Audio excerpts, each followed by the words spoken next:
I'm Dr. Roxy Albrecht. I'm the Trauma Medical Director at OU Health, University of Oklahoma Medical Center.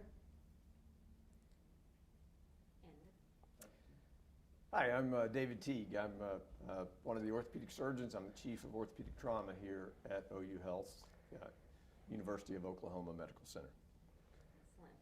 All right, we're going to start off with, I want Dr. Albrecht for you to talk about the significance of an ACS verified level 1 trauma center for our citizens. What does that mean to the state of Oklahoma? We tell people this all the time. We're the only level 1 trauma center. What does that mean? One is the American College of Surgeons has verified us as a level 1 trauma center for now 20 years. And the state has certified us as a level 1 trauma center for that same period of time. So this is actually our 20th anniversary of being available for critically injured patients at a moment's notice. And what does that mean?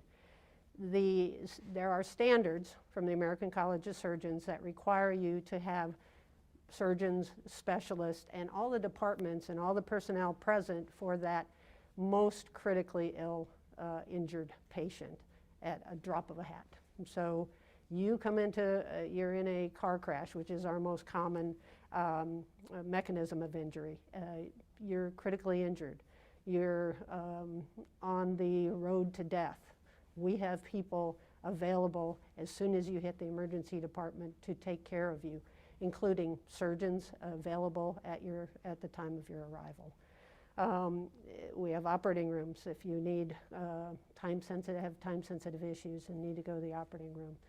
So to summarize, it means that we have all the services and the clinical staff available to take care of you if you have internal hemorrhage, which may cause you to lose your life. We have neurosurgeons to take care of those those head injuries. Orthopedic surgeons if you have pelvis fractures and broken pelvises or extremities that are causing you to be unstable, that are on call and readily available to take care of those critical injuries. And just to be clear, how is that different than an average Joe ER? Yeah. As I said, to be a level 1 trauma center, we have those surgeons here in the hospital. We have criteria that are set up that I need to be immediately available and in the emergency department at the time of your arrival. So you have another set of eyes present in addition to the emergency department physicians and personnel that can act on those injuries.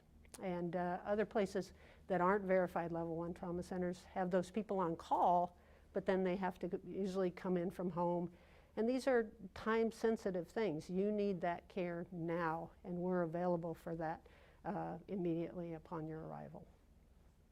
Dr. Teague, as a trauma surgeon, orthopedic surgeon, and you work, obviously you lead your department of orthopedic surgeons, what does it mean to have that level of a facility for someone in your field and just for Oklahomans to have access to people like you?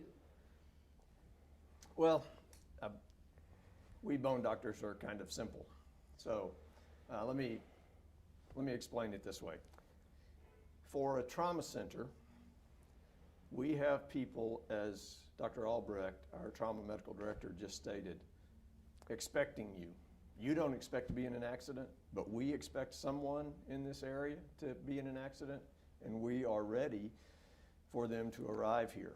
When you call the fire department, who you hold in high esteem, you don't expect them to have to call some fire people around and get them to come in to get on the truck to come to your house. You expect them to be on their way as soon as you call. That's what happens at a verified level 1 trauma center. For orthopedics, there are many complex injuries which our colleagues at other hospitals and other facilities just aren't used to taking care of. And our trauma-trained surgeons are here exactly for those complex injuries and able to take care of every Oklahoman without needing to transfer them to another state or other facilities in the region. Excellent. Okay, now that we understand about what a trauma center is, talk about what what has this past year and a half been like with COVID thrown in the mix? I mean, COVID is not a traumatic, I mean, it doesn't bring somebody to the trauma center, but how does that impact what you do? Whoever wants to start. COVID did not slow down ATVs or motor vehicle speeds or gravity. And those things generate trauma in our citizens in Oklahoma, in central Oklahoma, throughout the region, in the Texas Panhandle, and all of those things. In fact, we may have had more time to ride our ATVs when we couldn't go to work. So we actually have seen an uptick in severe injuries and the number of sort of isolated injuries that still need treatment and put people out of commission. So for the volume of a trauma center, COVID did not diminish our trauma patients, but it put pressure on our ability to get those trauma patients in, and I'm sure Dr. Albrecht can speak to that. So early on in COVID, those first couple months, we and other trauma centers saw a downtick in trauma. People were staying at home. They may have been doing some recreational activities, but I think we were all kind of getting used to it. But then we started to see an uptick right around June, July of last year. And the initial uptick was in acts of violence, interpersonal violence, increases in suicide. We've seen in 2020 significantly increase across the country as well as in Oklahoma, as we've seen articles on previously. Nearly 900 suicides in Oklahoma in 2020, which is immensely higher than other years. And in fact, this month is Suicide Prevention Month, and I have to throw in a plug for that. And a walk tomorrow is sponsored in Oklahoma City for suicide prevention. But, and then, so we saw that increase in violence, and then we started again to see the car crashes, the ATV, the gravity, the falls from standing. And with our aging population across the U.S. and in Oklahoma, we've seen a number of geriatric patients and falls. And so that stresses the system, and you really don't want a geriatric patient in an emergency department when we have a COVID surge, because they are the most vulnerable patients with their comorbidities. So we saw that uptick, and we've really seen nearly 1,000 more trauma patients in the past couple years. And these are activations. These are patients that need us down there when they arrive, need the trauma surgeons and the trauma team down there when they arrive. So that's put a lot of stress on us because of that uptick in the patients. And then not knowing who has COVID and who doesn't. It's very uncomfortable, as we've seen in all the articles and all the newsreels about having to wear PPE. And since we don't know, we need to wear our PPE, and we're under high pressure, high stress, doing procedures that even increase the adrenaline further. So it's physically uncomfortable, mentally straining, and we've seen increased numbers. The other issue is bed capacity. You know, we want to do our job here at OU Medical Center taking care of COVID patients, but we also are the only level 1 trauma center that's available for those critically injured and complex patients that Dr. Teague takes care of, and our facial trauma surgeons take care of, and our neurosurgeons and our spine surgeons all get those complex cases that may just be single injuries, but in addition to the critical injuries, we take those too. And we have to find places to put them. And we have to have nurses to take care of them. And so and we may not have the numbers of people that we want, so we all work a bit harder to do the best that we can to take care of our patients. And I think the hardest thing of our job is communication with the families. Hospitals closed to visitors during that time. We were extremely busy during those times. And to keep families abreast what was going on with their loved ones when their loved ones couldn't speak was draining. You know, and it drained us because we knew we couldn't do a good job at it. You know, we try and you know, probably failed in a few circumstances. Dr. Teague, do you want to maybe expand a little bit on just the emotional toll that you've seen that this last year and a half or more than that now has taken on staff, on your fellow surgeons, on just in general? So to the emotional toll points,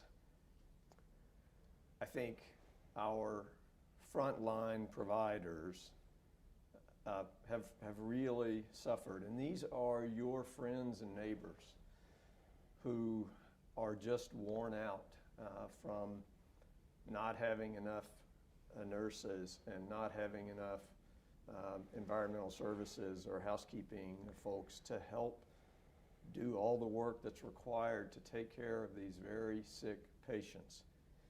And now they're seeing very sick patients again in this most recent surge, many of whom have chosen not to be vaccinated.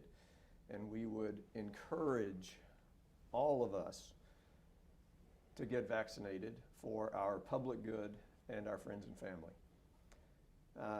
To the trauma center point, just understand that if we accept a trauma patient from another hospital and that trauma patient has multiple injuries, she may be here for 10 to 20 days. That's a bed that cannot go to a different patient, cannot go to a cancer patient, cannot go to a COVID patient. And that's one of our missions and one of our obligations as the state's only level 1 trauma center to be here for those patients. You want us here, we want to be here, but there's a bed cost, and we have to have those beds available for the trauma patients. One of the reporters is asking, and I don't know who wants to address this, but if someone was to get in a car wreck, how much longer would they have to wait for care, for example? Thankfully, during this entire time with COVID, we have not had to divert a trauma patient. We are here to care for those injured patients, those critical patients, and those complex patients that need our expertise in trauma care. And that's been our dedication for 20 years as the only level 1 trauma center. We've maybe had increase in the numbers of patients that we've gotten from not our typical transfer centers. You know, we've had patients come from areas of the state that we normally wouldn't have got before, from surrounding states, as Dr. Teague mentioned before, because of the lack of beds around our surrounding states as well as within the state. Between Tulsa and Oklahoma City, we have vowed to maintain our status as a trauma center and be there for those people. Are you aware of any cases where someone has died because they were waiting for trauma care? As I said, we have accepted every contact that we get and vow to take care of the patients that we have signed up to take care of. This one just came in a bit ago. For people who can't see what's going on inside of a trauma center, what do you want them to know? A reporter asked how much longer you might need to wait because of the current setting, and Dr. Albrecht's answer is clear, but to put it simply, we have an OR available right now for the patient that is about to come to the ER in our trauma bays, and that patient can be in the OR in 10 minutes and receive life-saving surgery. And that's what we do, whether the ER is otherwise full of COVID patients or flu patients or other types of patients with stroke or heart attack. We have a priority process to take care of these patients, and that process is still going on. Now, if you would ask me again the question. For those who can't see what's going on inside a trauma center, what do you want them to know? I want them to know that they should be exceedingly proud of the trauma center that Dr. Albrecht and her colleagues have built and run and nurture. It is a beehive of activity, 24 hours a day, 7 days a week, 365 days a year. We don't take holidays off. They don't take nights off. It is an amazing story that I do want people to understand. So there are rounds in the intensive care unit all day. There are people in the intensive care unit taking care of really sick patients 24 hours a day, 7 days a week. In addition to that, there is this collaboration between all sorts of specialties: neurosurgeons, orthopedic surgeons, urologists, face, head and neck surgeons, critical care general surgeons, to coordinate the most complex set of procedures and care on really injured patients and make sure that's all done safely and efficiently, and that we have processes that we monitor and make sure that we follow every time for every patient. Just a couple more questions. News 9 was wanting to follow up a little bit about the domestic violence issue that you had discussed. So she's asking, she said that an OSBI report says domestic violence cases reached a 20-year high in 2020. And I know you did already talk about that those cases, you have seen an uptick. Is there any, have we seen those level off, or is there? In response to the interpersonal violence and violence, we did see, as we see, we sometimes do see seasonal upticks in that. It really, let me start over on that one. So in response to interpersonal violence and violence, yes, we saw an increase during early times in COVID, and we've seen another increase this past summer in the last couple months. And can I correlate that with the COVID surges? I don't have the data on that. They're in the lay press as well as in the trauma literature that I read. Other trauma centers, LA County, are seeing similar things, that during COVID we have had increase in violence, interpersonal violence, and suicide rates. I hope they level off. It's saddening to see that. Okay, I don't know who wants to answer this, but does the level 1 trauma designation require the hospital to set aside a certain number of beds to keep some staff available to respond to traumatic injuries? And you've kind of touched on this a little bit already. A lot. Yeah, you know, we don't have the ability to set aside beds. We shift beds. We may have a longer dwell time or a longer stay in the emergency department waiting for people to be discharged or leave the hospital, and then be able to improve our throughput through the hospital. And I think that's the biggest thing, is we've seen our emergency department dwell time go up a little bit. And again, that stresses those nurses who have to go from somebody staying down there who's ready to go into the hospital to a new trauma that comes in, and all the attention goes to that person who could die at a moment's notice. Okay, I don't have any other questions, but is there anything that we didn't touch on that you would like to? I think the kind of dovetail off of Dr. Teague's of, you know, a look inside the trauma center.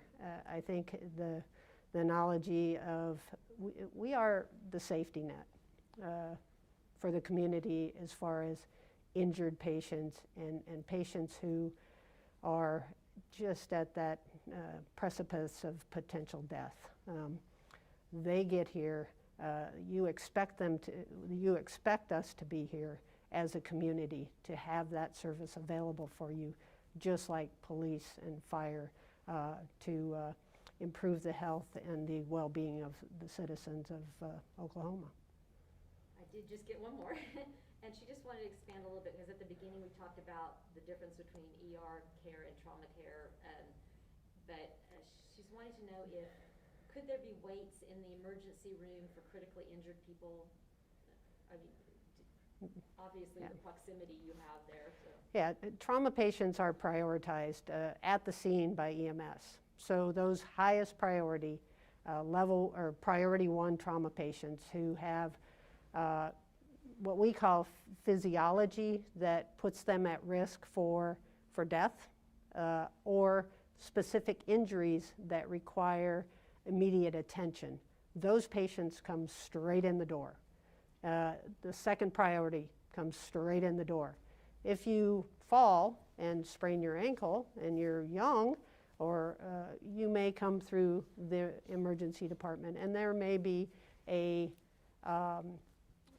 period of time where a ED provider in that situation, there may be delays. But if you are significantly injured, you come straight through the door. You have the team there at the time of arrival. Did you want to add anything?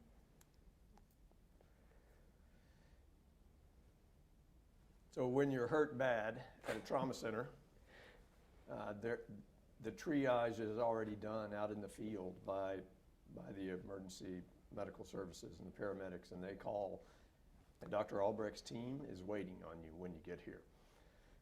So that is, I think, a unique set of expectations for our trauma center and for any trauma center.